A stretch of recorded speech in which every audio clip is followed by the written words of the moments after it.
Let me be the Virgil to your Dante, the Sacagawea to your Lewis and Clark. Let's take the guided tour to the dark chambers of our unconscious, seeking answers to the most important and unsettled questions of our shared existence. Ready or not, here we go.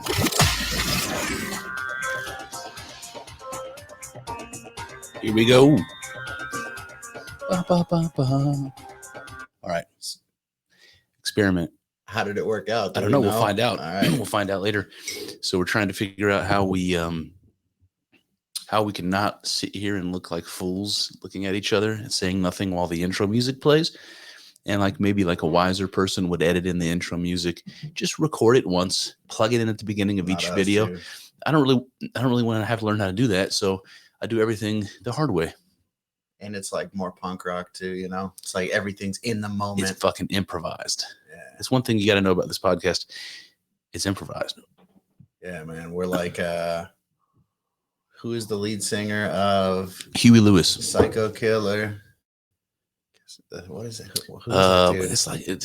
What is that? What is that band even? It sounds like 1980s music to me. Yeah, it's Psycho Killer. Yeah. Yeah, that's what It's a good song. Yeah, whatever. Whatever it is, it's a good song. So I heard a song on the radio the other day, and I've heard it before, but I didn't know who it was.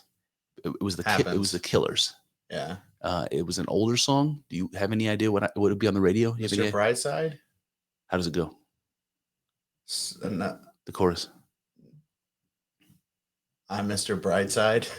Okay, well, fuck. Point is, I was listening to it and I was like, God damn, this is good. I like this. And somebody told me you had a girlfriend. Not that one. No, not that one. It's probably Mr. Brightside then. Okay.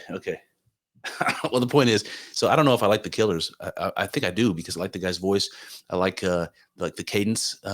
Some people will use their voice to carry the melody, and maybe that's because the band isn't great. Usually the lead guitar will carry the melody. Sometimes people do it strictly with their vocals, and I love that. And that's what this song was. He was singing it with his vocals, carrying the melody with his vocals. The instrumental was simpler, and it sounded less like the recording quality wasn't great. I like that. There's some of that singer carry, doing a lot of the work there that you would see in something like Panic at the Disco. I feel like when things start to be more heavily influenced by pop, then there's a lot more of the singing, a lot more of the the American Idol type big voice singing, you know. Where I'm not really I don't know, not that big of a fan. While we're talking about the big voice singing, it's like anytime you hear somebody sing the national anthem, it's like I'm gonna pour every bit of passion into this and sing, carry this note as long as possible and ruin the whole fucking cadence of the song, by the way, just to show you guys how much I love America. Have you ever seen when Fergie did the national anthem at, I think it was an all-star game or something like that? I don't know. Maybe the opening of All-Star Weekend. Was it terrible? It was terrible. Oh, man. She did this it's not terrible because she has a bad voice or anything, but it was just cringy. She did this jazzy kind of version of the national anthem. Oh no. Yeah, we should look that up. Yeah, we can do that now. We can do that now. But I'm not gonna at the moment. Yeah. Only because I think I have to share the computer audio. And it's really not a fly, but it's good. It's good for a watch by yourself, though. I would recommend it. Kyle, that's Kyle's recommendation, guys. So if you listen to Whitney Houston, yeah, bitch can sing. Holy shit! And I can't say that's not impressive, and I can't say that doesn't lift your spirits when you hear it. It has an effect on you, and only certain people can bring that sort of a feeling out of you. It's amazing. But that said, I don't love it. I don't love that bravado. Is that what it's called? Not bravado. What's it called? Fuck. It's a word like that. Tapioca. That's the one. Yeah. I don't like that. I like when the passion comes through in the music, and it has the opposite effect of a Whitney Houston. What I mean is when Whitney Houston hits that high note and she fucking, pushes that note out and it fucking is amazing. It's polished and practiced and beautiful. I like Chris Carrabba when he pushes out that passion and his voice breaks and it fucks everything up and he just keeps pushing through it because that's real and authentic and it's not polished. And I love that. Yeah. You know what I mean? I do know what you mean, but my thing is, I think that there's a level where, so you picked Whitney Houston, and I would say that like a lot of those people who sing like that, I don't really like that much. Whitney Houston, on the other hand, I think she's actually kind of special. Yeah, for sure.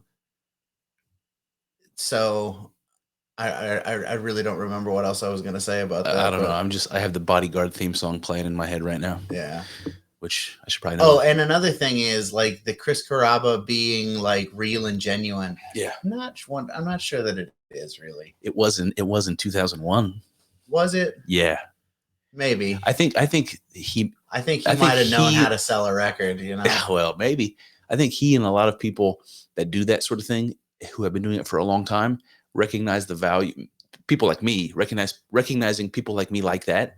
And once you know that, it's like you can lean into that. And a lot of times they do, especially live. Have you noticed that? They get like crying live. Yeah. Like really getting getting throaty. God. But when it happens, man, fucking makes the hair stand up on my arms. I love it so much. Yeah. When Chris is up there and he's carrying that note too long and his voice starts failing on him. And even when it's like over the top intentional, oh man, the spirit flows through me. Yeah. Yeah, man. Oh yeah, man. I remember the days. That's a weird way of putting it. The spirit flows through me because it sounds like something that should happen at church. And I never felt that at church. Not once. Yeah. Maybe once or twice.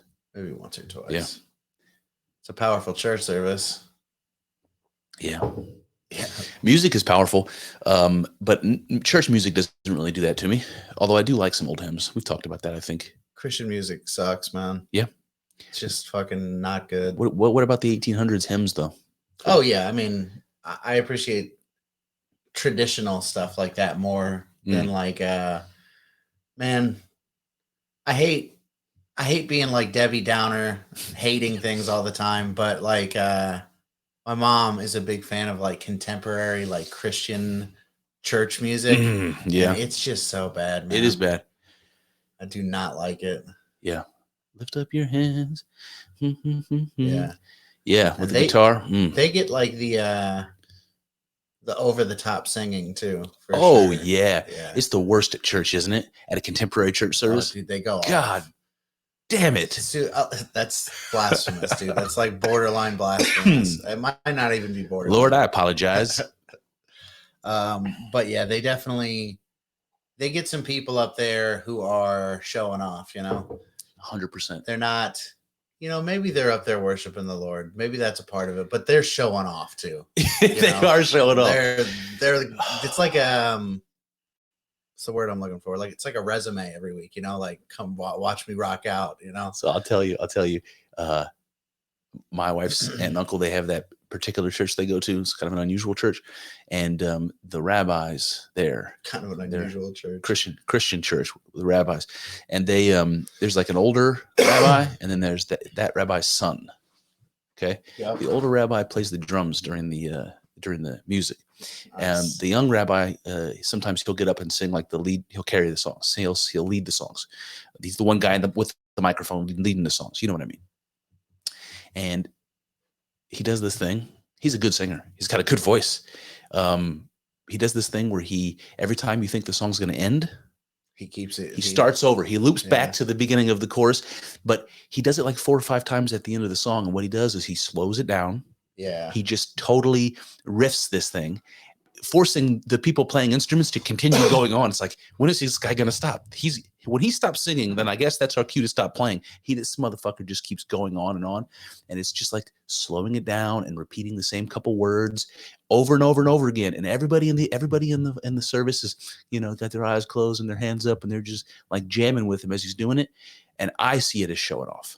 You know, I'm like, this guy, come on, man. Come on. Let's go. This song is now 7 minutes long. you know, Yeah. let's move Well, on. Next to song. be fair, Next song. to be fair, Yeah. you know, you were just talking about how you felt that way at a concert, you know, but you didn't feel that way at church. Well, that might move some people, you know. Yeah. That I think you're right. continued. It's almost like Like a mantra. you don't. Yeah, it almost like brings you into some kind of a state if you're like really into it, you know. If you're like really giving yourself over to that like drawn out song, you know, towards the end of it, you might be feeling kind of like, you know, one with the universe. But why do I not feel that way in church? Because I don't. Because, well, one of the things that I just said is you do kind of have to like let yourself do it. So you know? you have to drink the Kool-Aid a little bit before you can swim in the I don't think it's a matter of drinking the Kool-Aid. I think it's a matter of setting. Put your mind in the right spot. you're just gonna keep throwing things like, is this what you mean? Is this what you mean? Dartboard. Yeah, dude. Yeah, kind of all of that. I don't know. It sounds like you're saying I haven't done my share to have the proper experience. You might be right. Is that what you're saying? Maybe, I don't know. Like if I went to church and I thought to myself, well, how long has it been since you like really did that? Ages. And maybe never. And back then, maybe never. You didn't really take it as seriously, you know, Yep. like the idea, these sorts of ideas, you know, and especially the idea that something valuable could be found at a place like that, you know? Yep. So I don't know. I think that you might be able to. I still kind of feel like that. I still kind of feel like it's difficult to find value in church. I don't. Isn't that weird? I don't at all. I know. But by that, do you mean the social components of having a community and that kind of thing, or do you mean spiritual growth? Because I have never both. Yeah. Yeah. Yeah. So I don't know why it would be, but maybe it's arrogance a little bit on my part. Is that I feel like preachers, maybe they have to. They preach to the lowest common denominator, and I don't consider myself to be the lowest common denominator. It's like Josh Hamilton and I had this conversation a couple of times. Preachers, probably. Maybe. I mean, I know what you're talking about. Yeah, it's like, you know, you're going to give a simple message.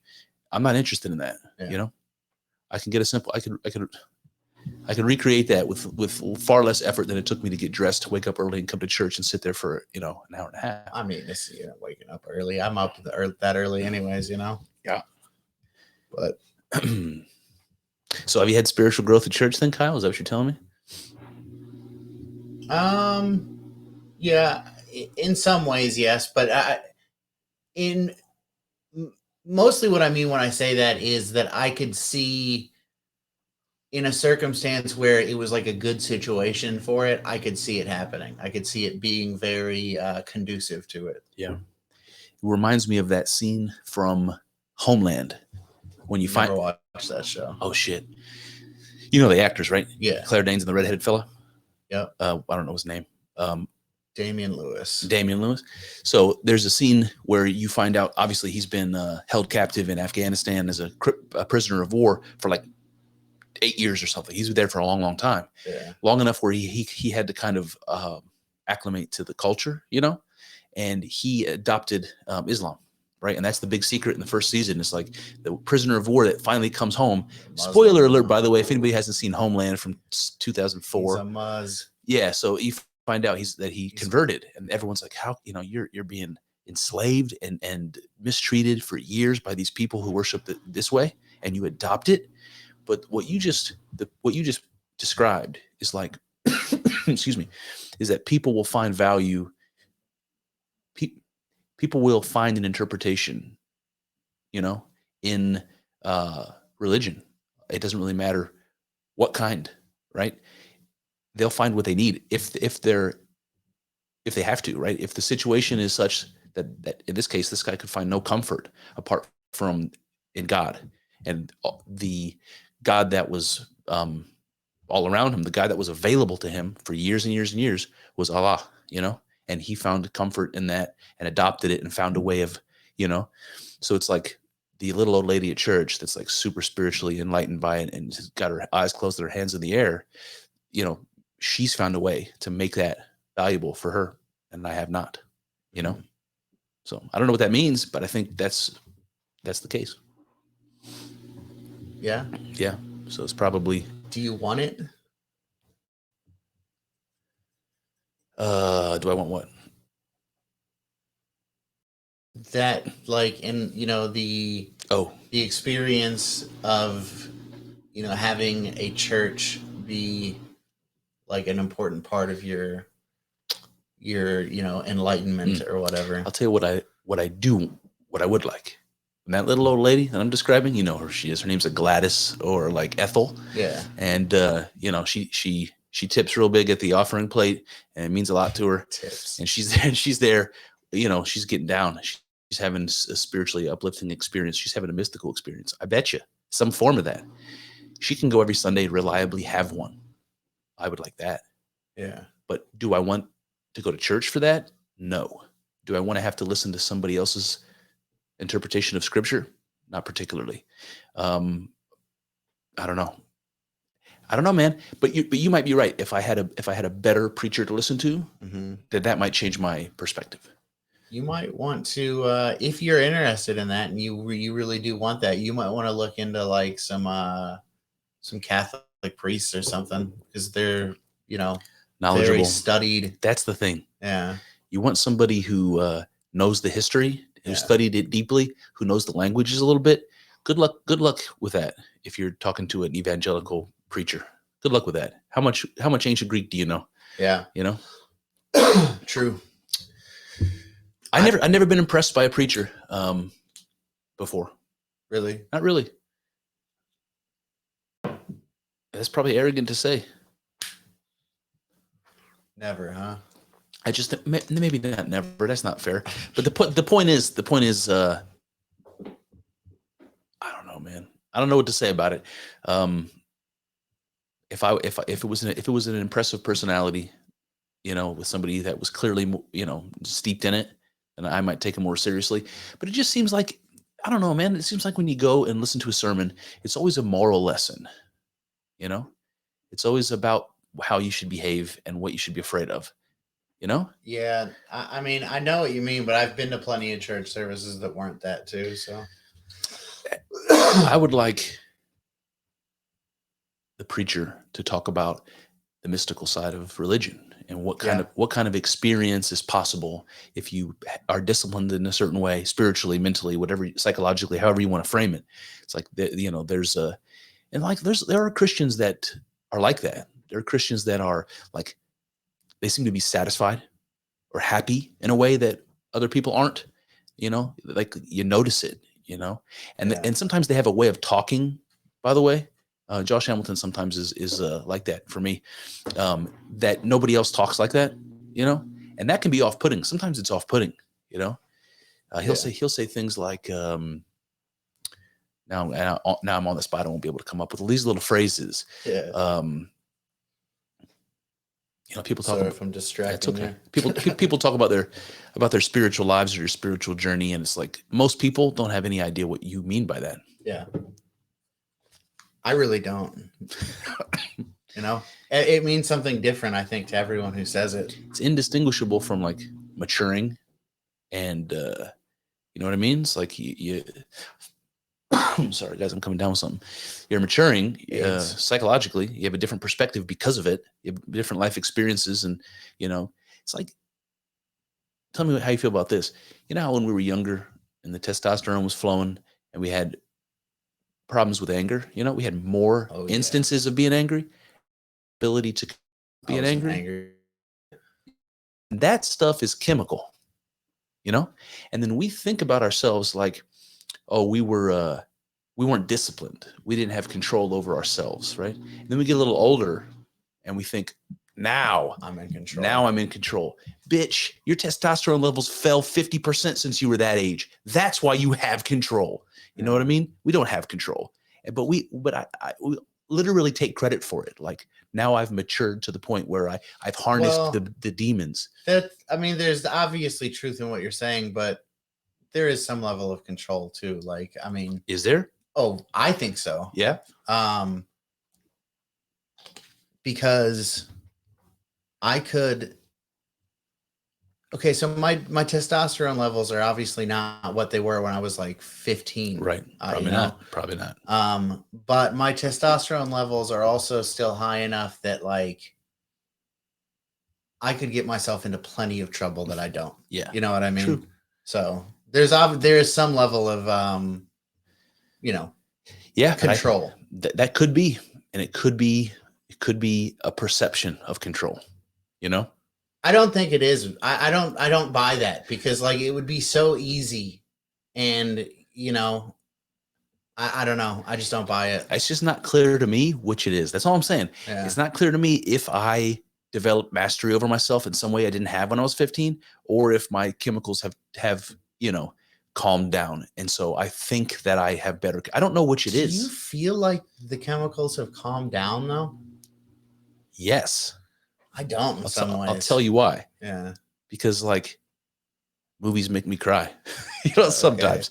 That didn't ever happen when I was a kid. We also have to consider that you're a father, so you got the extra, you get a little soft. You do. Yeah. I heard this probably on Joe Rogan. I heard this somewhere that when you have a child, when a man has a child, their testosterone level falls by 50% almost immediately after the child's born. So the mother has all this oxytocin flowing through her to make her feel attached to the child and, to deal with all the, difficult parts of being a mother.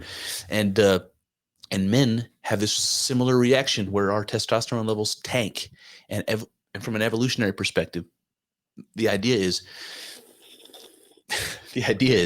that you're going to be better taken care of, right? If you have the father present in the household, or if the father's available to hunt and provide for the family, you're going to be better off if the man sticks around, right? So evolutionarily, we have designed ourselves to have this huge fall of our testosterone levels so that we're less likely to go chasing tail, right? And we're more likely to stay with our...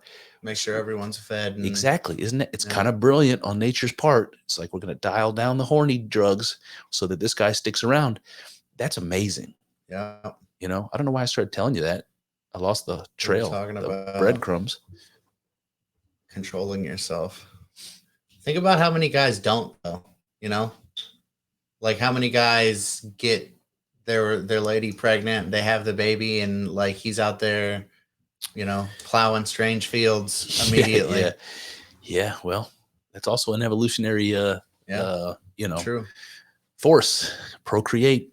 I just think there's different types of survival mechanisms. We've talked about this. I think that there's even with fellas, with gentlemen, there's one survival strategy, which is spread the seed far and wide. Yeah. There's another survival strategy that's, have fewer kids, but stick around and make sure that they're the best offspring with the best chances of survival. And, both of those strategies are effective. Women do it too, Yeah. I don't know, man. So what else is going on? Had my family in for Thanksgiving. So we had a little kind of a large break from the podcast, right? I think we missed 2 Sundays in a row, but we definitely missed a Sunday and a Wednesday. So I didn't come up with anything on my solo podcast, and we didn't get together, partly because my family came down for Thanksgiving and we had a bunch of shit going on, but I got to see my mom and dad. Haven't seen them in a while. My brother came, got to see him. That was nice.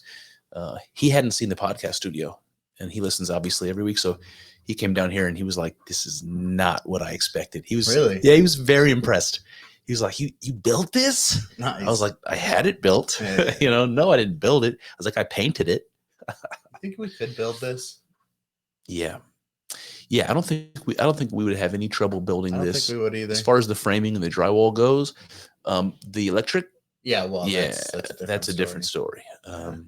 I've never put down tongue and groove floor before. It looks pretty easy. We could probably watch a YouTube video and figure it out. Yeah, honestly, I mean, we said that electric is different. I feel like you might be able to figure the electric out on YouTube too, but it's just dangerous. It is dangerous, yeah.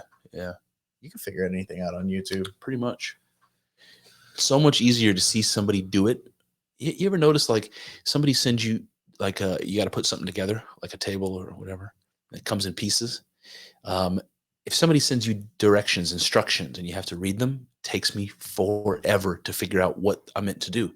But if I could just watch a 2-minute video of fast motion, somebody putting it together, if I see it, I'm fucking perfectly capable of following that, example. But if I have to read the steps, I'm like, what in the fuck does he mean? Yep. Does that ever happen to you? Yeah, it does. At work, I get drawings of what they want me to make. Yeah. And I have to, figure it out and make the right thing based on that drawing. There's no like steps. It doesn't say do this, do that, then do this, then do that. Right. It's just a picture, and it's like, make it look like that. Make it look like that. And it's got like, so it'll be like something like a 4x6-inch piece of like angled iron. And, I have to cut it to 8 inches long, and then I have to punch holes in, 2 holes in one side of it. And the holes have to be like on the 4-inch side, like, I don't know, like 1.5 inches down from the top and, 2 inches over from each side. That's where the holes are. Yeah. So I just had to like figure it out. Yeah. Lay it out, How long does that take you to figure it out? Not that long. See, I have a really difficult time visualizing those sorts of things. So as an example, if I ever had to cut like molding, like for the floor baseboards, in the corners, you have to cut 45-degree angles. Oh yeah. I cut things to miters all the time at work, and it can be confusing. Dude, I can't tell you how many times I look at it. I look at the board. I'm like, okay, like, yep. It needs to be like that. I go to the saw, I cut it, I bring it back. I'm like, what in the fuck? Yeah, it's completely wrong. Yeah. And I'm 100% confident when I make that cut. Yeah. Like, this is the right cut. There it is. Wrong. Yeah. I do that kind of stuff, but I'm doing it with like 12x12 steel beams, like hollow steel beams. And mitering is confusing, man. Every time I have to cut a miter, I'm always worried that I'm going to fuck it up. Especially when it's like, if it's something that, if I'm cutting something where we have tons of the material, it's not really that big of a deal, Yeah. But if it's like we ordered a specific amount of this material for this job, if you fuck up the cut, it's nerve-wracking. So I the only thing that comes to my mind, like comparable, is my youngest daughter. She had a double ear infection, and the doctor sends her antibiotics. And my youngest daughter, for those people who have heard me talk about her on the podcast, you know this, she's a spitfire, and she doesn't abide bullshit. She's unruly. And some sort of liquid antibiotics for her, not happening. Bullshit. No. She's like, what in the hell? So anyway, I try to give it, the doctor sends me only so much, right? It's not extra. Yeah. It's not extra. It's like, this is how much you give her every day until it's gone. So I give it to her in a little fucking cup. She's 3 years old. She's as likely to throw that cup up in the air as she is to drink it. And she's like refusing to drink it. Yeah. And she'll fuck around, and if you try to force her, she'll spit it out all over the place. And if you get like more aggressive than that, you try to like, double force her, she will throw it up and look at you in the face like you shouldn't have fucking made me do it, And it's badass. Yeah, man. But the thing is, I couldn't afford to have her spill it because I needed it, It was a rough parenting situation, man. What'd you do? Just like I got really stern with her. Yeah. Did you punch her? No, she got spanked. She got spanked. Oh, okay. And Stefan Molyneux is very disappointed in you. Well, it's Stefan Molyneux can suck a dick. Sorry, I'm just listen. Being honest, I like Stefan in lots of ways, but he didn't raise my youngest daughter. Yeah. The thing is, I never had to do that with my oldest daughter. She's never been spanked. Maybe never. Dude, he would be berating you, belittling you right now. He'd be like, "So your daughter is smarter than you? You're like, you're telling me that you're how old is she? 3. You're telling me that your 3-year-old daughter can beat you in a negotiation?" And you'd be, I would say my 3-year-old daughter is not capable of negotiation. Yeah. And the thing is, it took like 3 rounds of discipline. 3 rounds of discipline and saying like, you got to drink this. It's important, I did the negotiations. I did everything I could to peacefully manage this. Eventually, it's time for the Macho Man. I'm not saying I took a switch off the tree outside. This was not a dramatic event, but it took 3 back-to-back attempts to say, here's the punishment. This is what I need you to do. She refused to do it. So I delivered the punishment. Now, do you see what happens? This is what you need to do. You know, refuse, punishment, do it again. This is what you need to do. And finally, begrudgingly, she's like, fine, you know? Yeah. And as soon as she drinks it, she's like, oh, it tastes like a cake pop. Never had any issues after that, you know? It was just sheer stubbornness. Yeah. And now if Stefan Molyneux can negotiate with that 3-year-old and get her over the hump, good luck, because my wife tried for 45 minutes before I had to intervene. Yeah. And it was maddening to me as a father, because I see the girl not obeying her mother, which she must do, because at some point, if she doesn't listen to me, she's going to get hit by a car. I'm going to say, no. And she's going to not listen to me like she always does. And something very bad is going to happen. Not listening to her parents is not an option. Nope.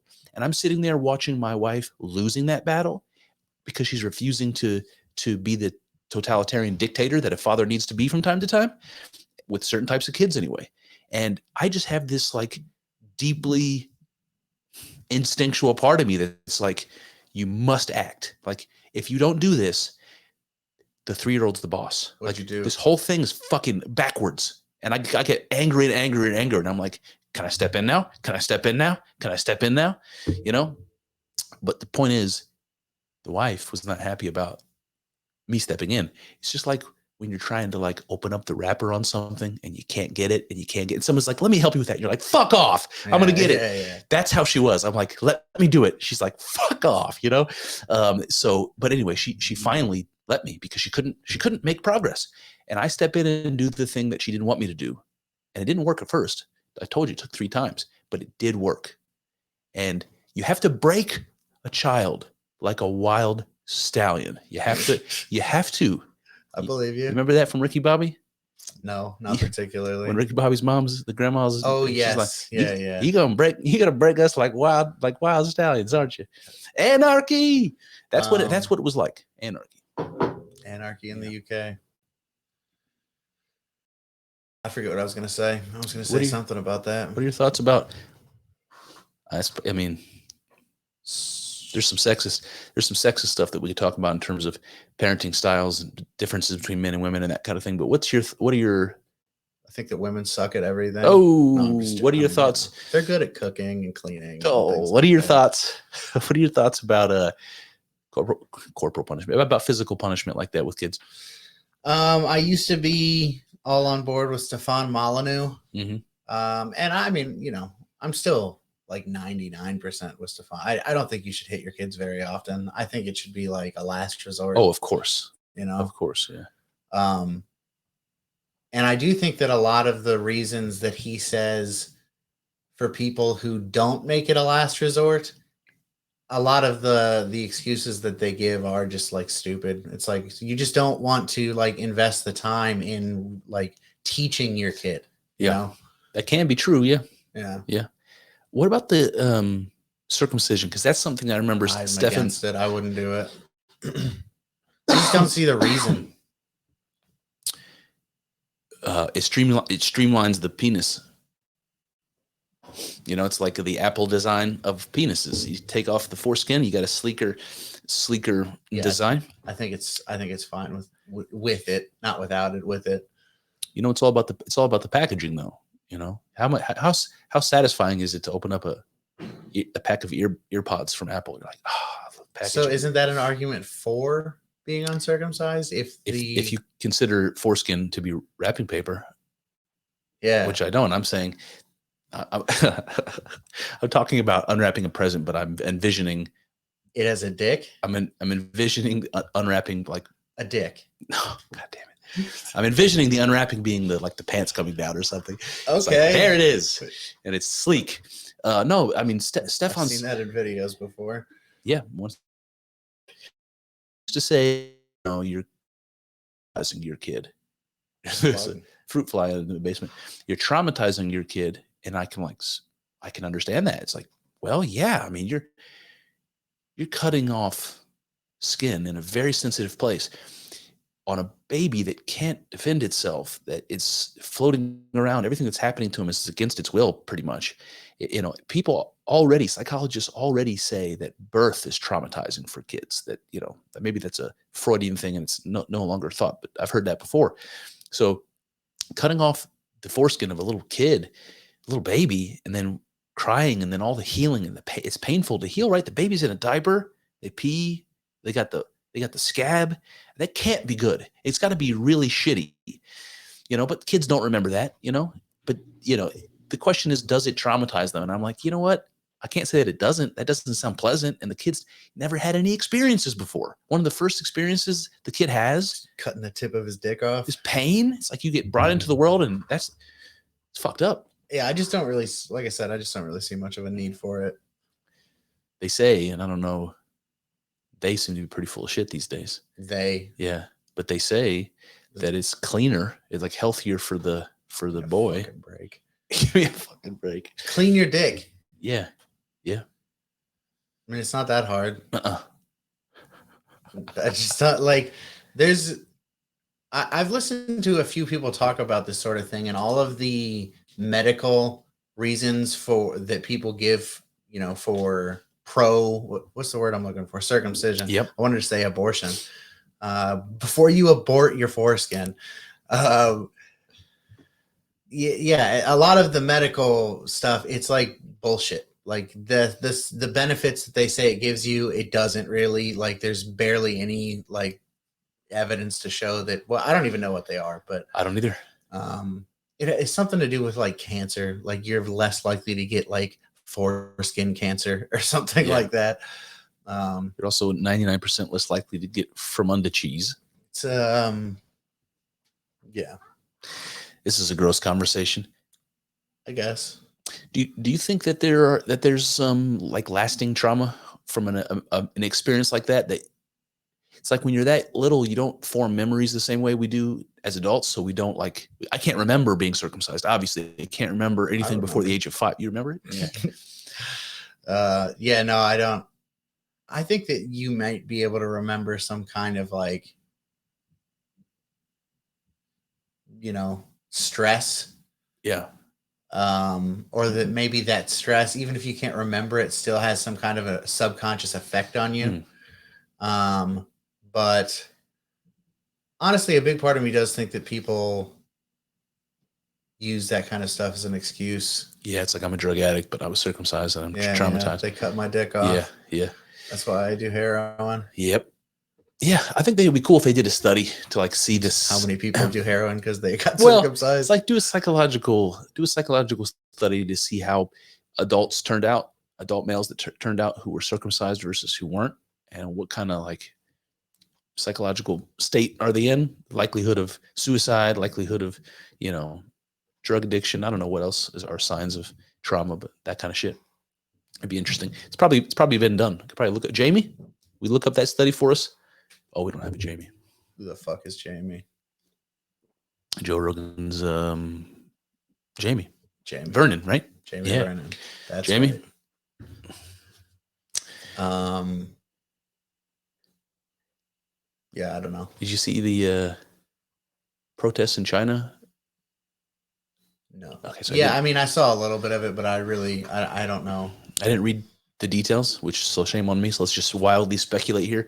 But the stories that I've seen said that there were large-scale protests, at least in 2 cities in China. Yeah. And it's because of the COVID lockdown rules, the zero COVID policy they have. And apparently they locked down apartment building and there was a fire. Oh, fuck. And people died because they were locked down.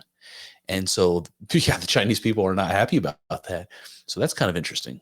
Yeah, when the Chinese people are speaking up, you know things are getting bad because they don't take kindly to that kind of shit over there, you know? Yeah. Like, you keep your fucking mouth shut. Yeah, you do. You're like constantly under thumb. So if you're speaking up, I mean, it's a risky move, man. Yeah. But I think that's great. I mean, I think it's encouraging that people would be brave, and that would inspire other people to be brave. That's encouraging. Yeah, you probably thought that about the Arab Spring too, remember? Yeah. And look how that fucking turned out. Yeah. I do remember, man, I remember back then, that was like the early days of listening to Rogan, you know, it was like, oh man, the Middle East, they're moving forward, you know, and nope. Yeah. It's like, I remember the idea during that time. The idea was that there were these totalitarian dictators in the Middle East, and the Arab Spring was going to result in a bunch of them being removed, which it kind of did, right? Kind of, yeah. With Gaddafi and who else? In any case, Saddam Hussein. Yeah, in any case, they just got replaced with other dictators, right? Or in Egypt, wasn't the military in charge for a while? Maybe they still are. Maybe the new leader of Egypt is a military guy. I don't know. Yeah. That doesn't seem like a great plan. You know? Yep. You know, if you hand over the reins to the guys with the guns, what do you expect is going to happen? You know, going to keep shooting. Going to keep shooting, Kyle. That's what they do. I also saw an article about China this morning that said, it was about Europe. That Europe was, I don't know, taking steps to implement a social credit system the way that China has it. And there was a lady talking, she was talking about, and Kanye said the same thing. He said his Apple Pay got shut down. Did you see that little video? No. Oh, man. So Kanye, man, I have a very different opinion of Kanye than I used to. Welcome to the club. And I'm willing to say that I misjudged him. And listen, I do that a lot, man. I'm quick to judge. Sometimes I'm wrong. You know, I was wrong about Kanye, I think. So he tweets this video and he's like, well, yeah, I tried to use Apple Pay the other day. Turns out they froze all my money. I'm Kanye West. If they can do that to me, what can they do to you? And I'm like, fuck, you're right. If they take one of the most popular public figures in American culture, who happens to also be a multi-millionaire, and turn off his voice and turn off his money, motherfucker, that is so scary, man. Do you remember why? Supposedly he said something anti-Semitic, and I don't even know what that was. Yeah. Do you know what it was? What did he say? So he said he was going to go DEFCON 3 on the Jews or something like that.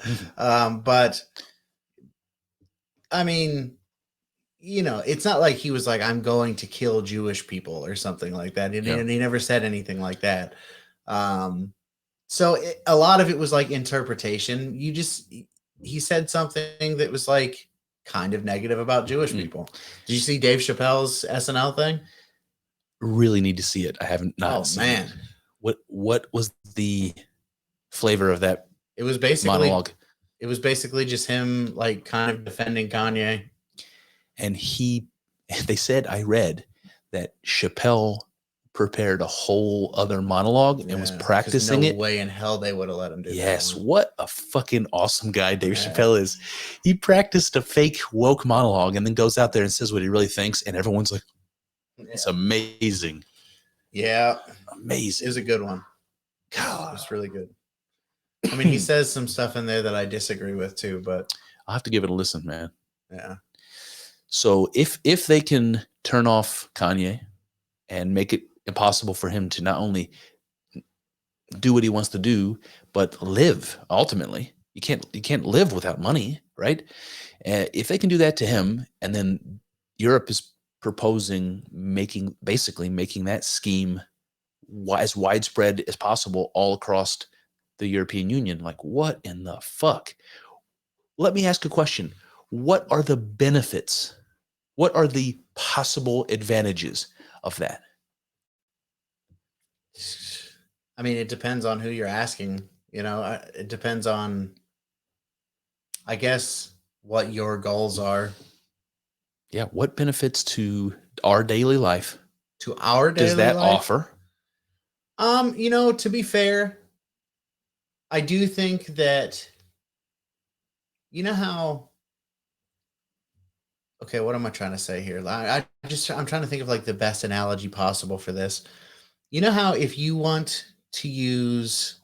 care about privacy and you use something like Brave or, you know, DuckDuckGo, it will give you that privacy, but it doesn't have all the bells and whistles and the really nice, easy features to use that Google does. You Right. know, Yep. like Google's so intuitive. You don't have to do anything. Google just gives you everything you need. Yep. Oh, you need to, you Googled this. You probably need directions for it. You know, it's just right there. Yeah.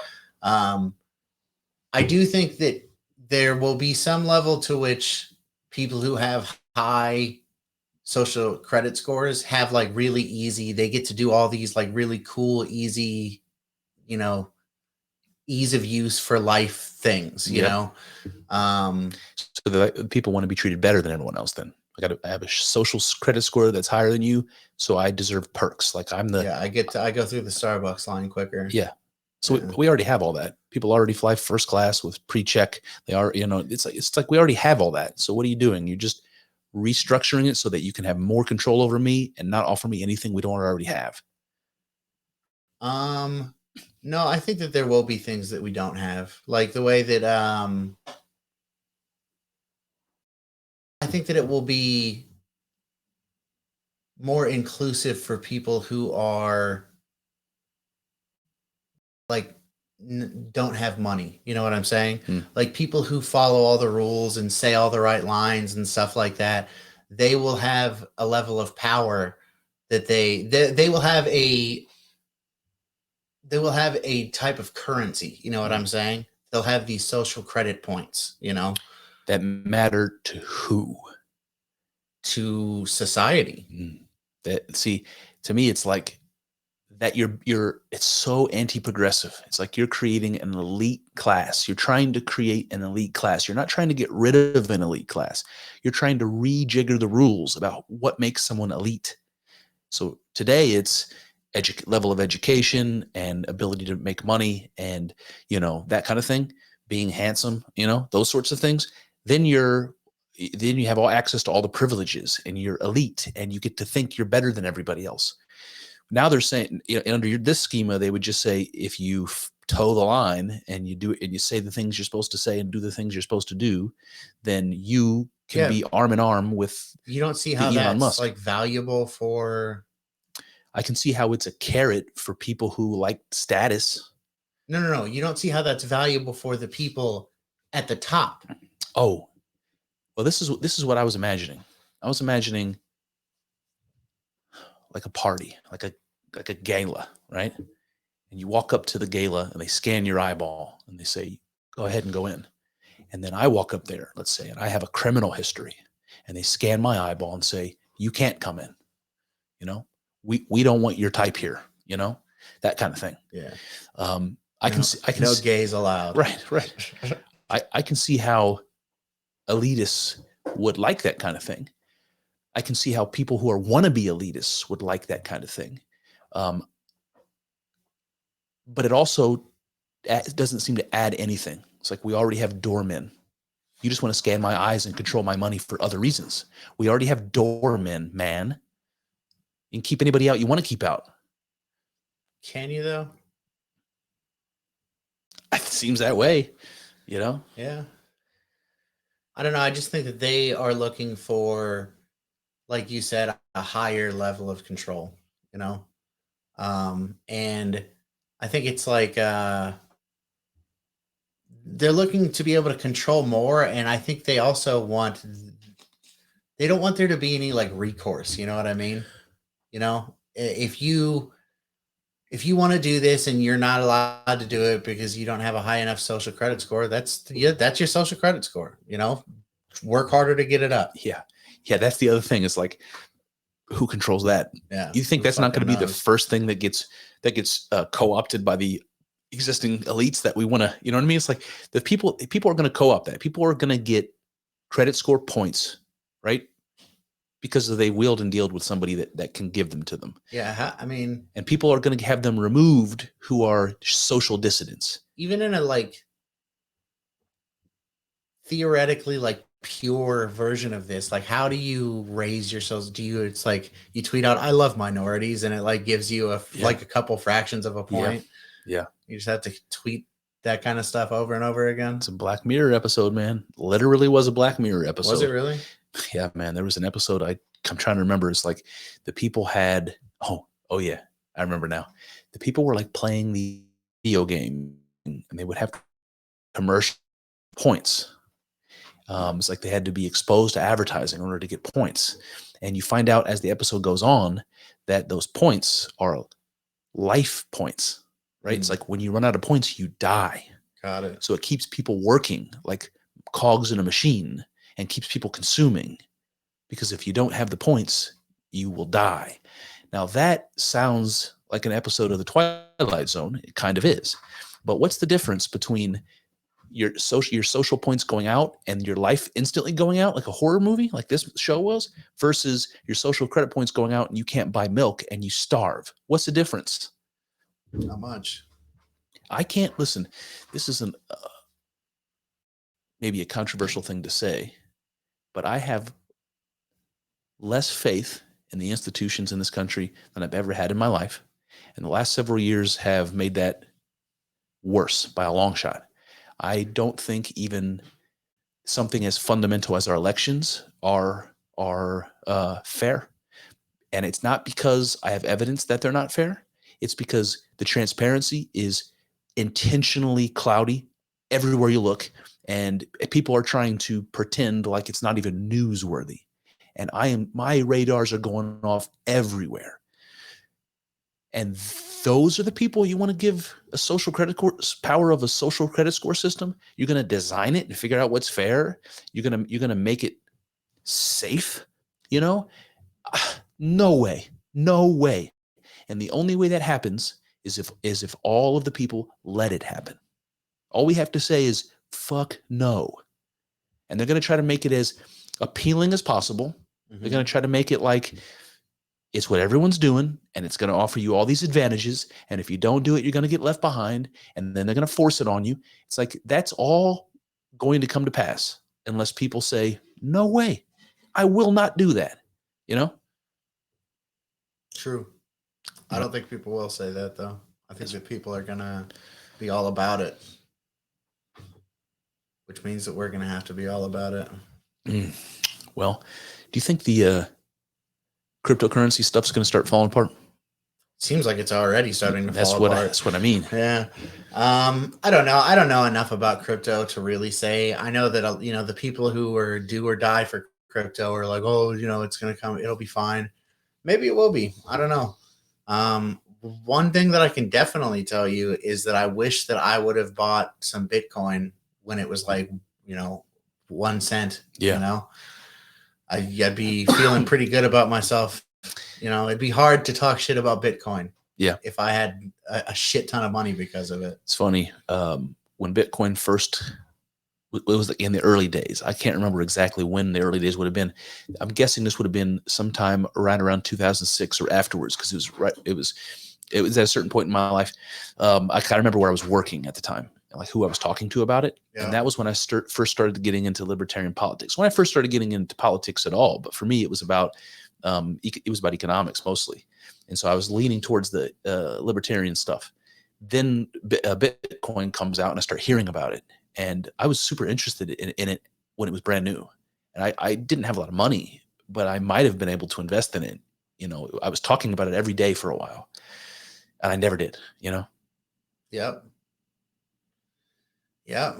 I mean, you can still get in on it, You buy it while it's low, and who knows, you might be able to.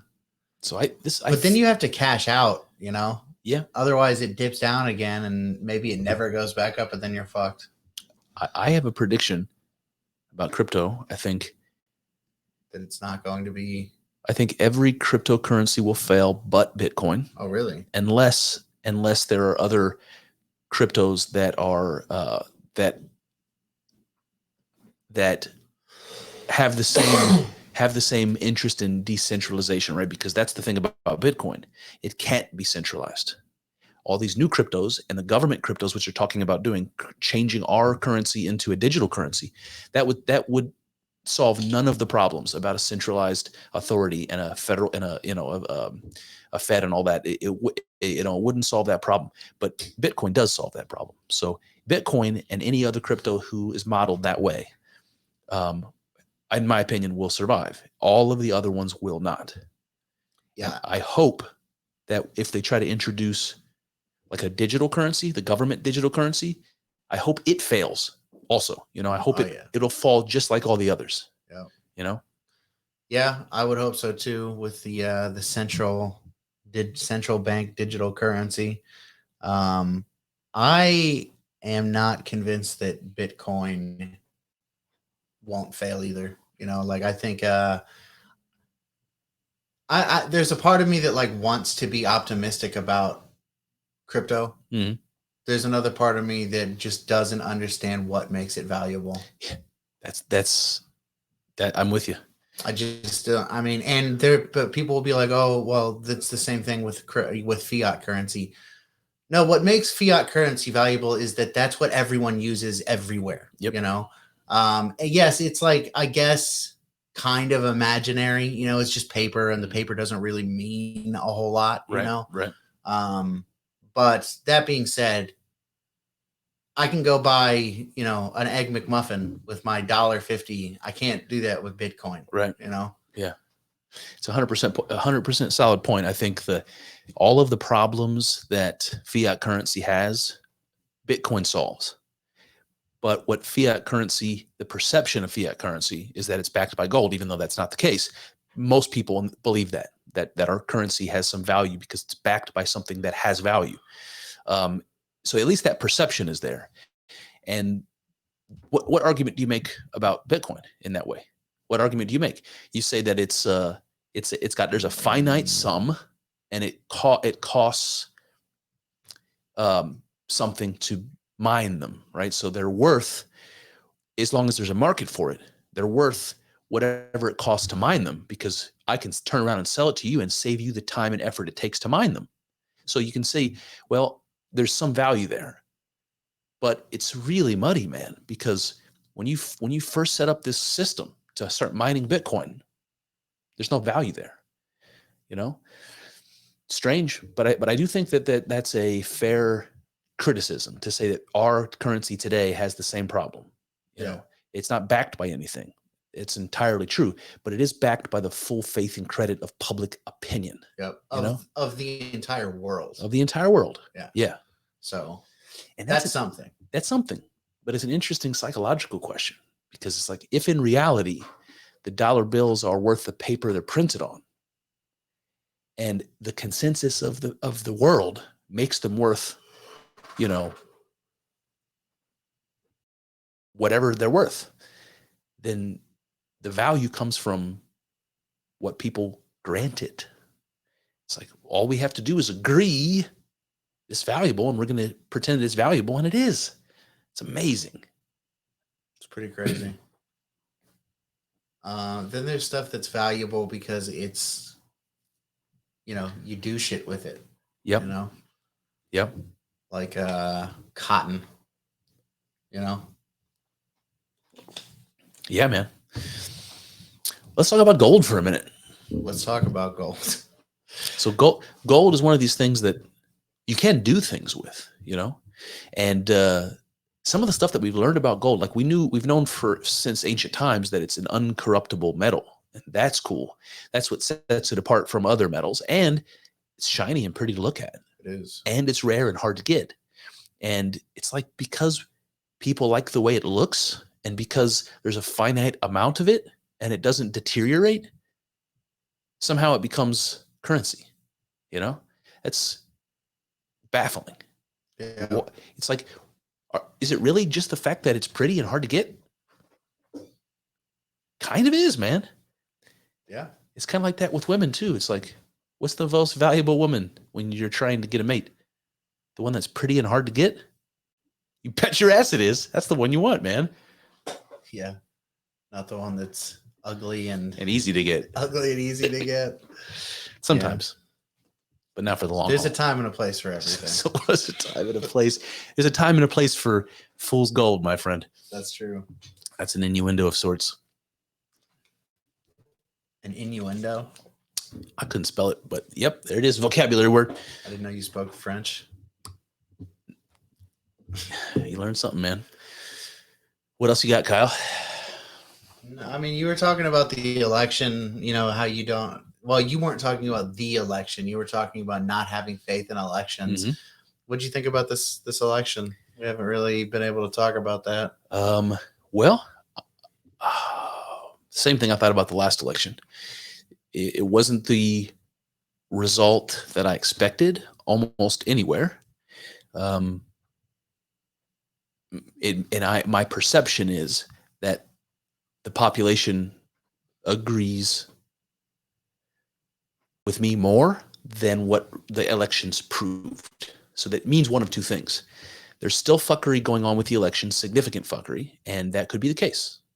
Or people don't agree with me as much as I think they do, and that could be the case. And I don't know which it is, but the lack of transparency makes it impossible for me to know which it is, and so I still can't trust the results. Yeah.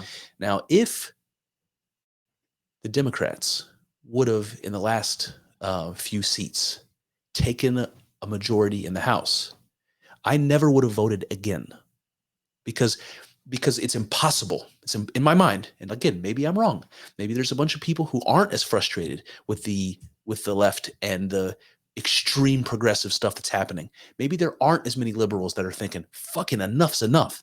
But it seems to me like that's the case for the majority of the country. Maybe I'm wrong, and it's very disappointing if I'm wrong. But it's not as disappointing as the idea that the elections might be being fucked with, and I can't rule it out. And that is a danger. The news and the establishment government, that should be their number one concern. Restore people's faith in the elections, because if we don't have a say in a democratic government, then we don't have a democratic government. And that is a problem. That is a problem that most people in this country would revolt against. You're going to take the power back from us, voters in this republic? No. And they're trying to do that. It seems, at least there's a perception that they're trying to do that bit by bit, in the dark, behind the scenes, with the popular support of, I don't even know, man. Do you think I'm super, super far off engaging the pulse of the citizens of the country? Or do you think it's hard to say? It's just corruption beyond belief. It's really hard to say. I think that more and more people are starting to become like irritated with the progressive stuff. That being said, I don't know how many of them. I don't know how much they care. I don't know. I don't know either, man. It's I do think that I don't know. I feel like things are starting to change. That's how I feel, but I'm with you. I don't know. It's just impossible to know. We had that segment a couple weeks ago where I made a list of the things in the news that seem to be supporting that. The tide is turning. And we went through the list. And then the elections happened and the results were nothing. So it's like we're seeing the tide turning, but when it comes down to brass tacks, I don't see the effects of it. Yeah. And that makes me think there's something going on that I can't trust. The guy from the Daily Wire, Michael Knowles, he said something that I thought was interesting. He said that there was a red wave in all of the states where, in between the last presidential election and now, where they took voting integrity seriously and made efforts to not have that fuckery. I mean, here we got that guy, JD Vance. Mm-hmm. A lot of the states where the Republicans were able to, fortify election integrity, they had success. A lot of these states where they weren't able to, they're having all kinds of trouble. Isn't that interesting? Yeah. And the early voting stuff is very questionable. You get these lefties that come out and say, don't you think old people, don't you think crippled people, don't you think, disadvantaged people should be given more opportunity to cast their vote so that they're not excluded? And if you're not an asshole, right, you're going to be like, of course I want to give grandma more time. She shouldn't have to wait in line in the cold or whatever. It's like, if you're compassionate, that's what you would say. Meanwhile, in certain places, they've got 50 plus days of early voting, and nobody has any idea how much fuckery is going on. If you can't bring your ass out to stand in the line, you don't get to vote. Yeah. I'm sorry. I mean, I get that that sounds harsh to like some people who can't, you know, uh, yeah, no, I don't. You being able to cast your vote is not worth people being able to hijack the entire thing, you know? 100%. 100%. Cost benefit analysis. The risks are way outweigh seemingly. I'm not a huge fan of all these people voting in the first place, if we're being perfectly honest about it. Oh, I yeah. mean, I've seen in our lifetime the get out and vote campaigns, the MTV campaigns. When we were kids, that was get out and vote. Get out and vote, liberal. Get out and vote, Democrat. Get out and vote. You know, that was what it was. And then and now you've got people like Pelosi. And by the way, is it Canada or is it New Zealand? I think it's in New Zealand. You have Nancy Pelosi and the Prime Minister of New Zealand pushing to lower the voting age to 16, claiming that it's discriminatory not to. Yeah.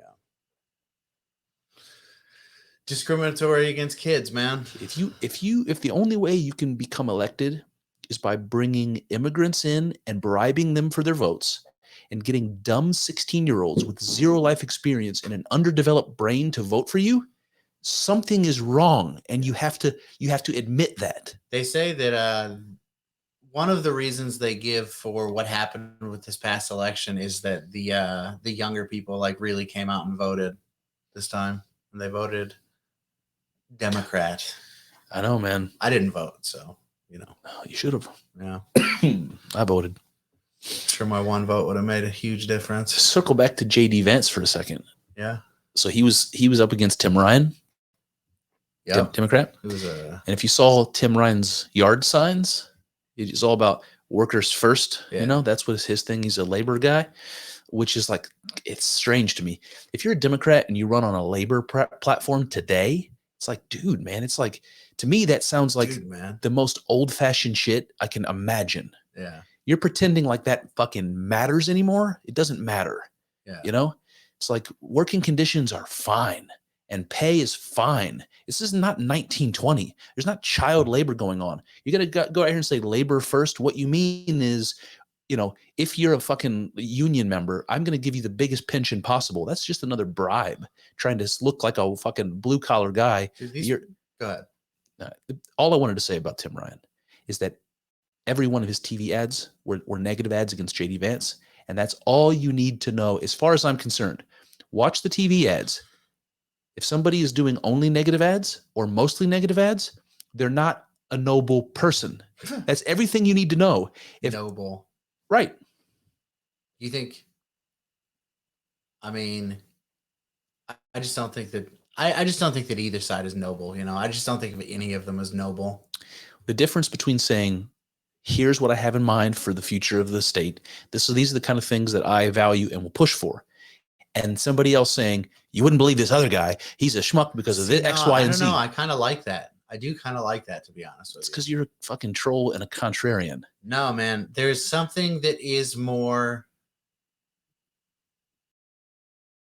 like, what's the word I'm looking for? Effective? Inspiring. By a negative ad? Yes. Inspiring in what way? Inspiring your emotions. Yeah, inspiring your anger mostly. Sure. But what if that's valid? Even if it's valid, it's less valuable than telling me what you want to do. What do you want to do? What are your values? It's like this, man. I don't know that that's true. I think that people are motivated a lot by the things that they don't like. And I agree with you. And I think that it's wrong. I think people who do that are wrong. Yeah, those people shouldn't be allowed to vote. If you're going to vote off your emotions, you shouldn't be allowed to vote. And that's every college kid. Yeah, I don't know. I'm not sure that that's how I feel about it. I don't think that it's all just like stupid college kids who. It's not. It's effective to sell things to them that way. See, but you're looking at this about being effective and selling it, and that's the goal of getting elected. I agree with you. Yeah, but it's not noble. It's like if we keep talking about there being two different types of people or two different strategies. The JD Vance strategy was the was the noble strategy. The Tim Ryan strategy was to defame and undermine him. That's a cheater as far as I'm concerned. Somebody who gets votes by smearing somebody else is a cheater in my eyes. Does that make sense? I don't like Tim Ryan, but I just don't. I think that I guess I'm just being more pragmatic about it. When you're running for political office, you do what is effective, and obviously Tim Ryan didn't do that because he fucking lost. Yeah. But I do think that there is something that is. I mean, it's how Trump won. Yeah. Like, it's part of how Trump won is just like shitting on people. Yep. So not noble. Yeah, I don't care about being noble. I don't want noble. I want effective. So I was having this image pop in my head of a fight at school when I was a kid. And, it's like people instigate a little bit sometimes from the outside. And then you get a whole big group of people going, ooh, and the other person feels like they got to defend their honor. And next thing you know, you're fighting. That like bellowing, ooh, from all the fucking chimpanzees standing around, trying to irk on people to fight or whatever the word is. To me, that's like this, like what you described. It evokes emotion and it makes people act irrationally against their better judgment. Like these people didn't want to fight, the crowd made it happen by playing on their emotions and persuading them to behave a certain way. And that is not noble, man. It's not noble. It's like, what are you doing? It's like, I compare that to like the Salem witch trials and people standing around burning witches. It's not noble, man. It's like, what are you doing? And that's what I like. Every one of those examples, the kids trying to get the other kids to fight, working on their emotions, the Salem witch trials, people standing around watching a fucking 16-year-old girl burn to death for no reason. And Tim Ryan with his goddamn smear ads, same exact scenario. Yeah. It's dishonorable, man.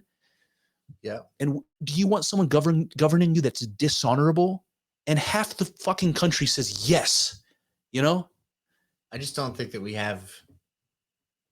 I don't think that you have another option. That's so sad to me. Yeah. Like I would never win a political office. I could never do it. I couldn't because too many people. I would never stoop low like that, and too many people would agree with the other guy, and it's fucking a tragedy to me. I just wish people watched those smear ads and said to themselves, this guy is dishonorable. I could never vote for him. Everyone should do that. I don't care if it's the Republican, if it's the Democrat, if it's the Libertarian, who it is. If somebody's doing that, I just want us to all agree, we're going to make a promise right now. If you run a smear campaign ad, we will not vote for you, fucking full stop. If the world did that, the world would be a better place, man. Yeah. Be a world with fewer cuckoo birds. Whatever, cuckoo birds, whatever they're called. Cuckoo. I don't know what it is. Crazy people? No, just literal manipulators. Just people that live off other people. Is that what a cuckoo bird is? Yeah, those are the birds that lay. They go into the other nests and lay their eggs and say, "Raise my kids. I'm out of here." Got it. Yeah. Got me all fired up. Yeah, you are getting all worked up. And again, I think this is another example of my naivety, because I think maybe most people feel like this, and maybe they learn and they change their mind over a course of time. And that's what's happening to me, but I'm just naive anyway. I think people are mostly like me, and I am wrong about that. Every time I feel confident that people are mostly like me, I'm wrong. Yeah. So I just want to see if maybe this manifests itself in a different way with you. If let's say 2024 gets here, we have the presidential election. Let's just say that it's Trump and Biden again. Okay. Trump wins. Mm-hmm. Do you want Trump to do things that would piss you off if a Democrat did it? No. Yeah. However,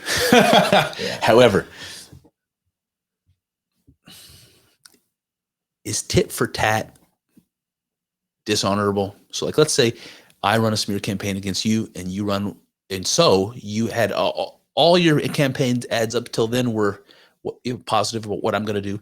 You run a smear ad, then I turn around and run one on you. Is that dishonorable? Is it as dishonorable? You know, is it better somehow? I don't know. I think it's weird. I think it's hard to think about because we're talking about it in terms of a campaign. I think that what I'm talking about is executive orders, stuff like that. Yeah. Do you want a Republican to do that kind of stuff? No. But I'll tell you what doesn't rub me the wrong way. Maybe it should. All the Senate hearings and the lawsuits and all the stuff that we saw against Trump for the last several years, just one after the next, after the next, after the next. I would like to see the left punished for that. Yeah. I would like to see litigation brought against those people in a similar manner and drag them through the mud in a similar manner and waste their time and money in a similar manner and show them. And the only way that maybe will be effective being on the other side of that. I just think that they need to have their butts spanked like a child. And I don't know how else to restore sanity to political dialogue or social dialogue because it's breaking down. It's scary and it's fucking breaking down. And that brings me to Trump and DeSantis. Let's talk about that. DeSantis seems to be gaining steam, and I don't know if it's that he's trying to or if it's that the public wants him to. Mm-hmm. What do you think? I like DeSantis. If I was going to pick someone, out of the potential candidates that we know of now, if I was going to pick someone to be the person that was running, I would pick Ron DeSantis. Mainly because I think that on the things that he's good on, he's better than Trump on, and on the stuff that he's bad on, Trump is just as bad on them. So, where do you see DeSantis's biggest weaknesses, or where the public will take issue with him most? Well, the independent voters. It's going to be interesting, man, because in the primary portion of it, the media is going to be like kind of on board for Santis, because he's going to be going up against Trump. A lot of these people are going to be picking him over Trump. True.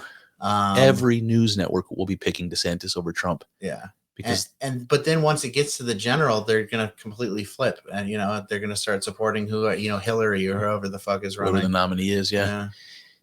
So that will be interesting. I assume we're going to have more people in the mix than just DeSantis and Trump, but they definitely seem to be the outliers at the moment.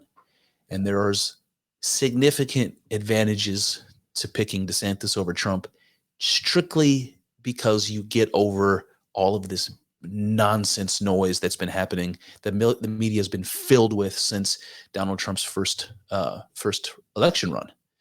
It's been nothing but a smear campaign and nothing but, just chants of bigotry and racism and all the distance. It just, there's a way of getting around all of that noise by going in a different direction. And I think there's a lot of people on both sides of the aisle that want that.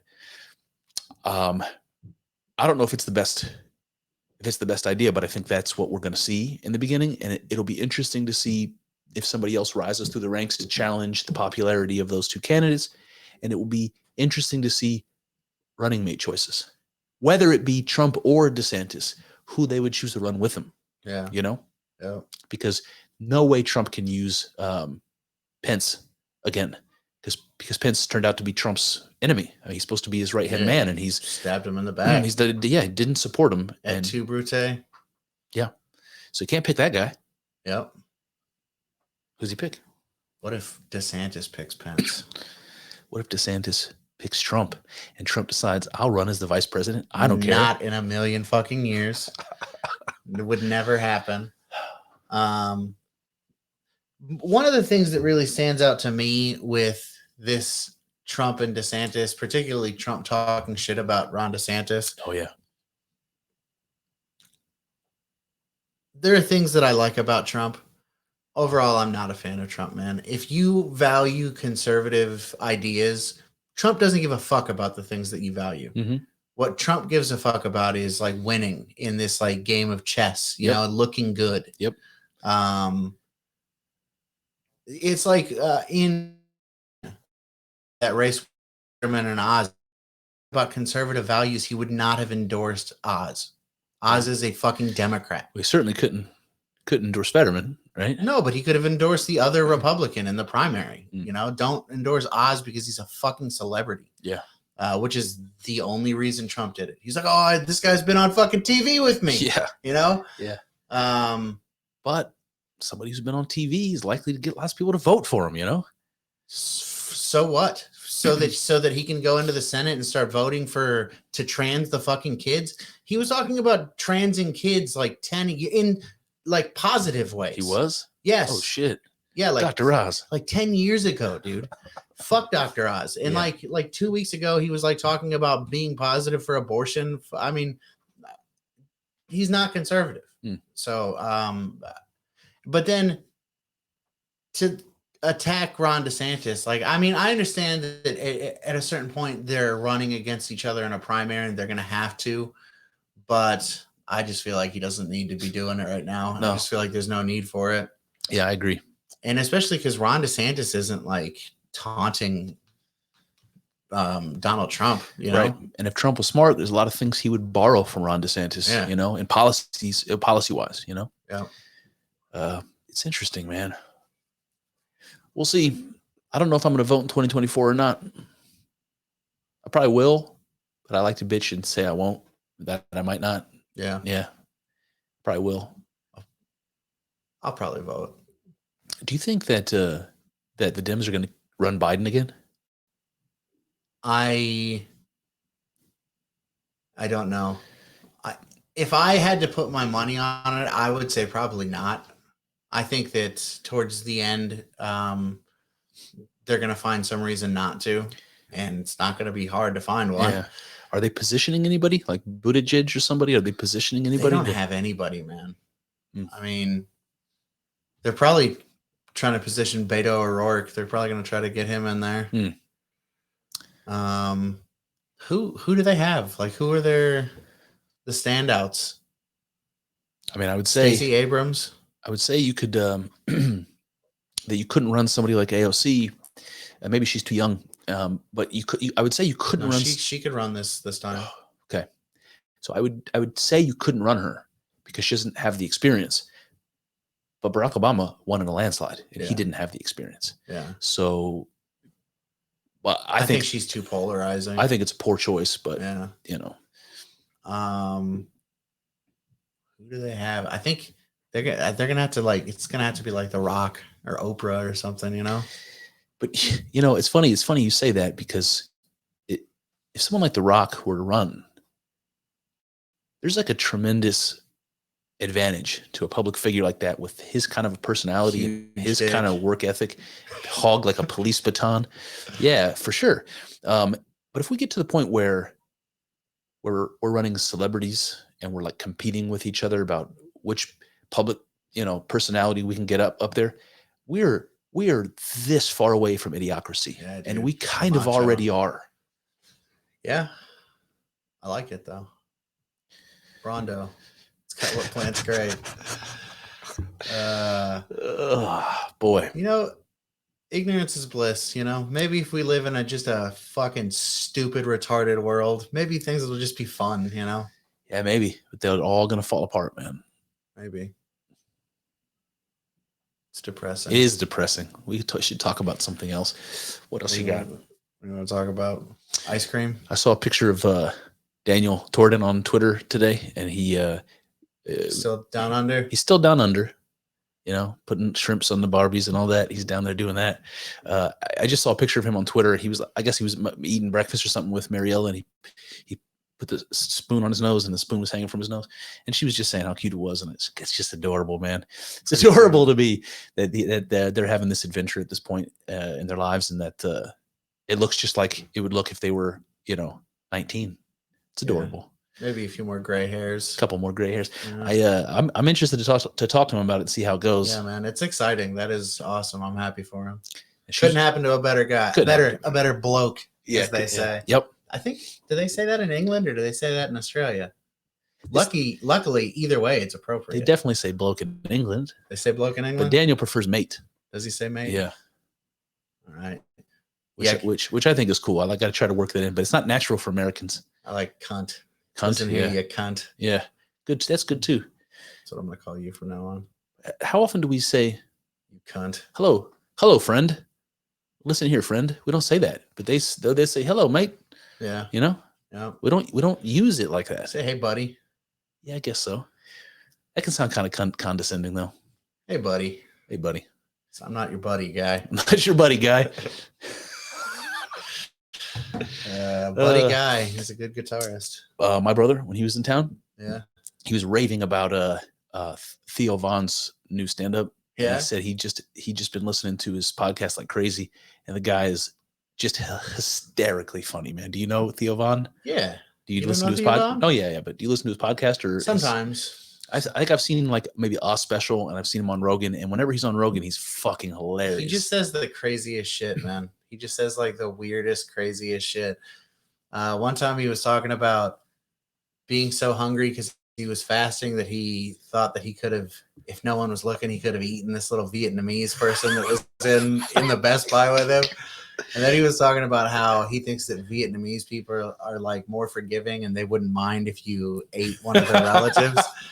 So Rogan was like, you think that they wouldn't mind if you ate like their brother or sister? He's like, I think they'd be pretty pissed off. And he's like, I don't know, man. I think that they're just more easygoing. And Rogan was like, well, I know that in Vietnam, they're like less mad about the war. Like they really don't care. You know, they're happy to have Americans there. And Theo Von's like, Exhibit A. So fucking funny, man.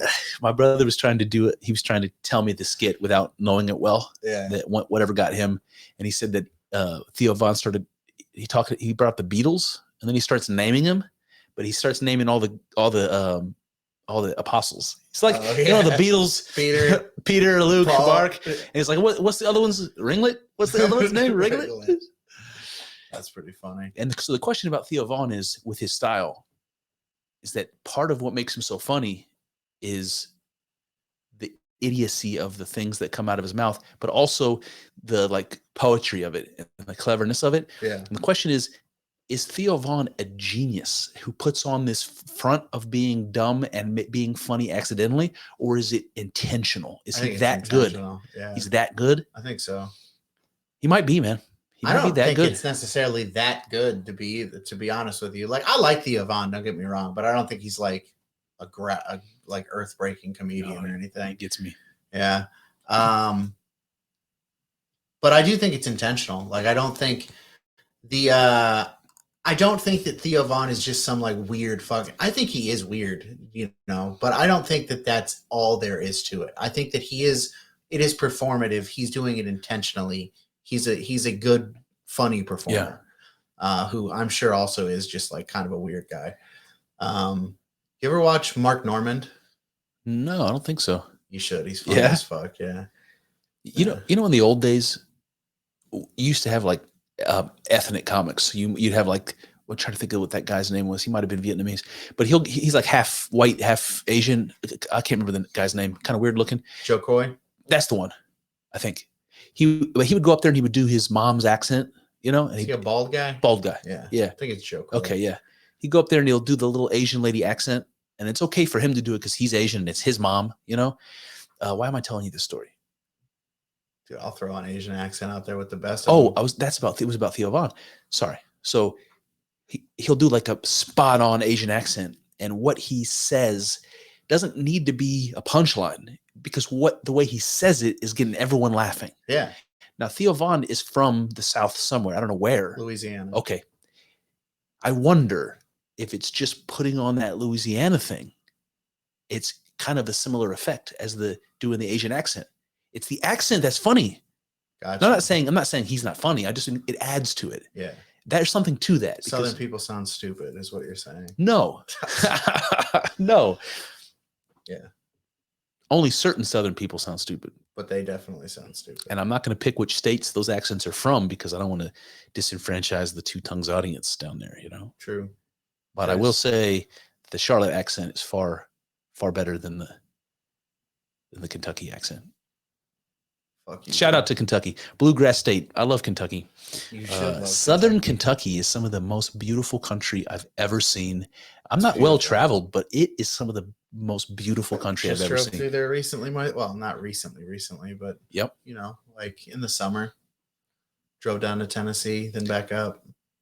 Sorry to change subjects. You brought up Tennessee. You know what I just learned the other day that blew my mind? What? The Titans head coach is Mike Vrabel. And Mike Vrabel was a former Buckeye who was a standout, who was an awesome.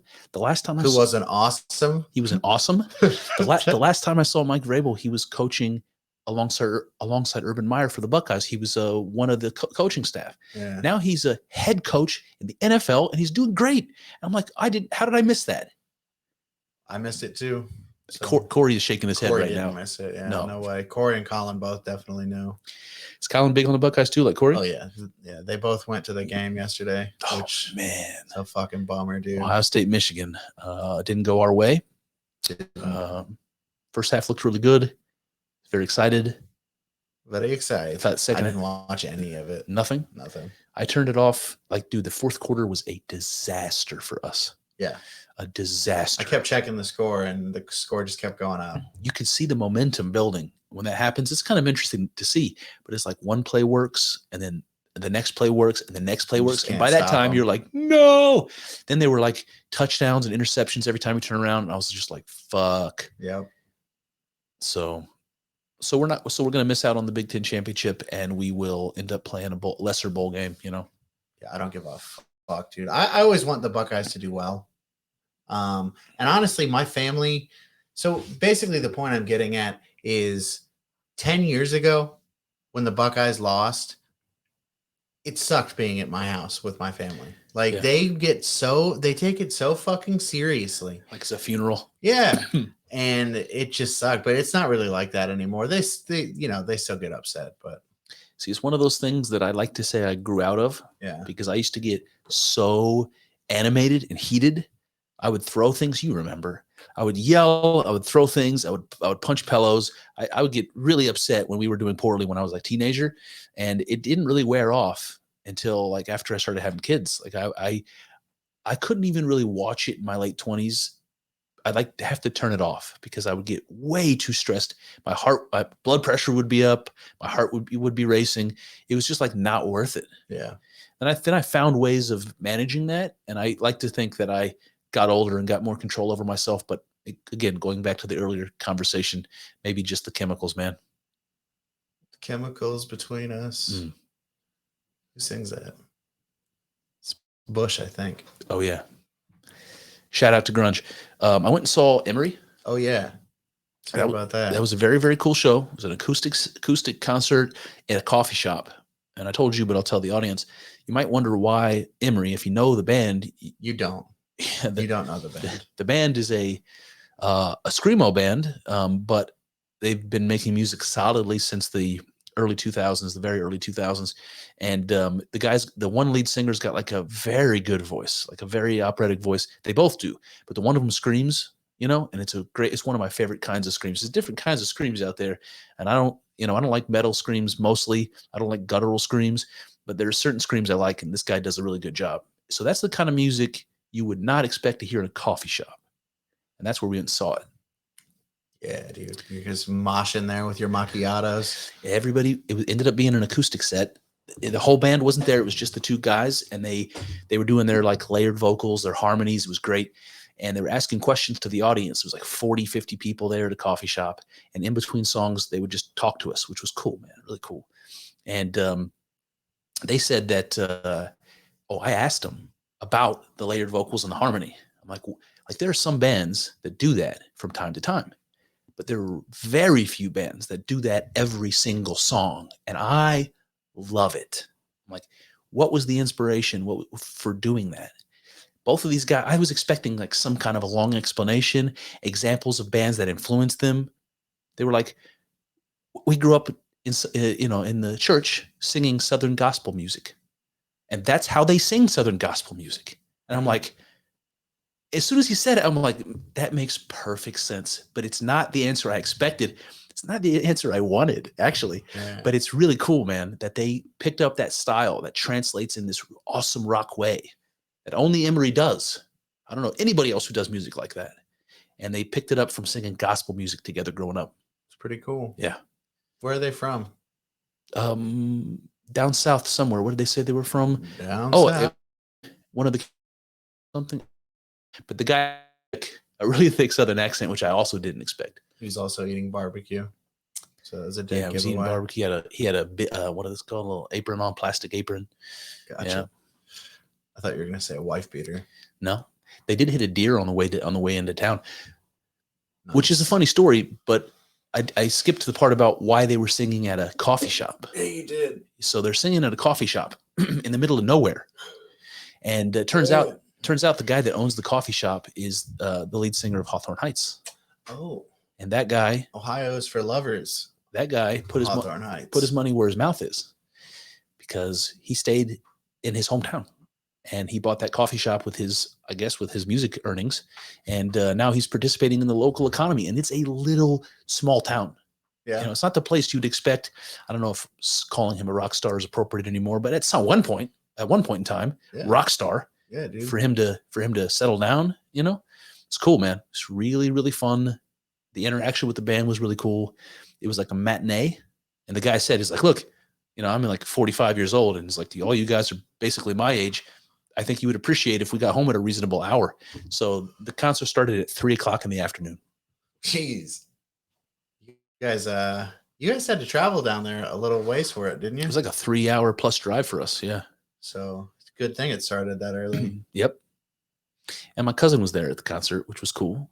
Yep. It was like 40 people there at this obscure concert. I show up, there's a member of my family's You there. had no idea? No idea. Yeah. That's funny. But I hadn't seen her in ages. It was nice to see her. Yeah. Cool. Another thing, when Josh came down and saw the studio when he was here, is I told him about the putting the podcast on YouTube. And even though I told him about it, he didn't remember. He was like, oh, that's so cool. It is cool. He wants to come live here and be our Jamie. And he wants to learn how to control the cameras and look up shit for us and be that guy. This is gonna be his room. Yeah, this will be his room. I have to get like one of those beds that fall down off the wall, like Harry Potter down here. Yeah. Yeah. What else, man? What else? There was something else I wanted to talk about. I can't remember what it is though. It's like slipping my mind. I should have written it down. Yeah, definitely. I put paper over there on the other chair for you. No, this is like before I even got here. You said your little brother was contemplating starting a podcast also? Yeah, wrestling podcast. So yeah, does he like have equipment, or does he have any idea what he's going to do? I really don't know what they're doing. Yeah, All it's right. him and one of his friends. They're figuring it all out. Yeah. Good for them, man. Yeah, it's fun. It is fun. Yeah, man. What was I gonna say? I don't know. Not in your mind. Excuse me. I don't know, man. I'm going hunting again on Wednesday. Yeah, Yeah. going hunting It's for shotgun season. Oh, So I'm a little bit worried about that. Because you go down, why? because you're hunting. You're afraid of getting shot. Yeah, I'm afraid of getting accidentally. shot. Okay, Yeah. I see. We're hunting public land. You never know who's going to be there. People who don't usually hunt will go out and hunt during gun season because it's easier. Your chances of success are better. And So you get the amateurs out there. yeah. You know. I mean, I'm one of those amateurs, but I'm responsible.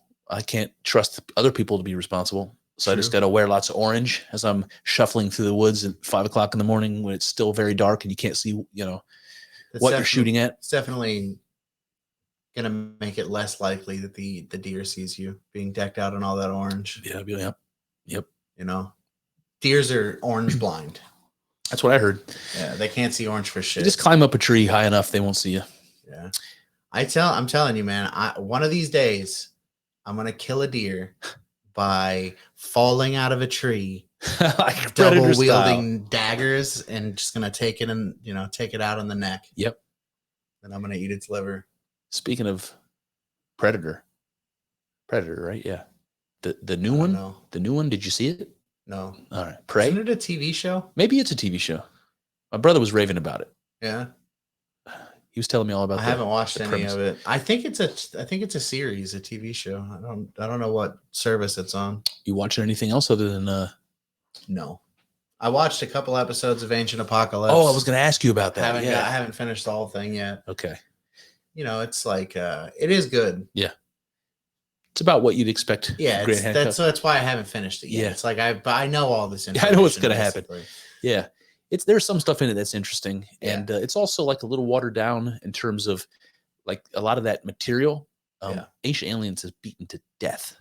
There's like 18 seasons of Ancient Aliens, and they just continue to beat to death the mysterious structures of the. They ancient really world. only needed like 3 or 4 seasons. You know. Yeah, or 3 or 4 episodes. Yeah, maybe. Don't get me wrong, I love it. I love the imagery in Ancient Aliens. I love seeing. That's one thing I like about Ancient Apocalypse is the visual aspect of it is cool. Yeah. You know? It's very cool to see somebody walk through those sites while they're talking about them and, showing you what's interesting about them. Yeah. So I enjoyed it. A couple of the episodes in particular, but I've watched it through twice already. So I'm a Graham Hancock fan. Yeah. Graham Hancock's the man. I have been listening to the lead singer of Tool. He's got like an authorized biography. Okay. I've been listening to that. That's pretty good. I'm sure. That guy's been on Rogan a bunch, right? Yeah. Tool, yeah. Best band ever. Yeah, it's this. Yeah, we did an episode on Tool in the early days. Yeah, Way back in the day. Way back in the day. That's it though. Yeah. That's all I got. Okay. Do I have anything else? We saw 2 concerts. I told you we went and saw Emery, but we also saw the Early November. Oh. And when we were there, the guy that opened for the Early November was Vinny Karuna, was the lead singer of the Movie Life from back in the day. Okay. So it was very cool to see him, and we met him. I got my picture taken with him and all that, like a fanboy. But chatted with him because I loved that second album, that full length. I think it was called 40-Hour Train Back to Penn or something like that. It's an awesome album. Then he did that band I Am the Avalanche, and it was okay, but it was like a long time in between, and it wasn't my favorite. So after that concert, I looked up the Movie Life because I wanted to buy that album on digital because I have it, but it's a CD from fucking 2001. I can't play it anywhere. So I went to go buy the digital, and I noticed that they put out another album in 2017 that I didn't even know about.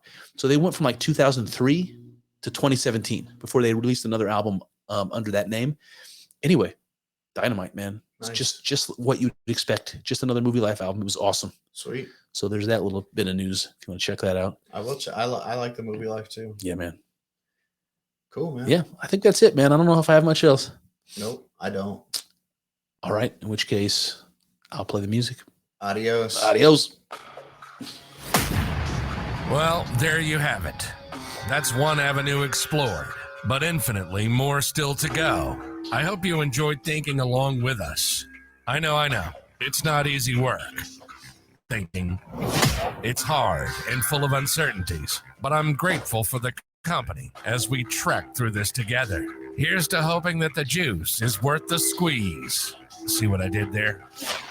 Let's find out together in the next episode.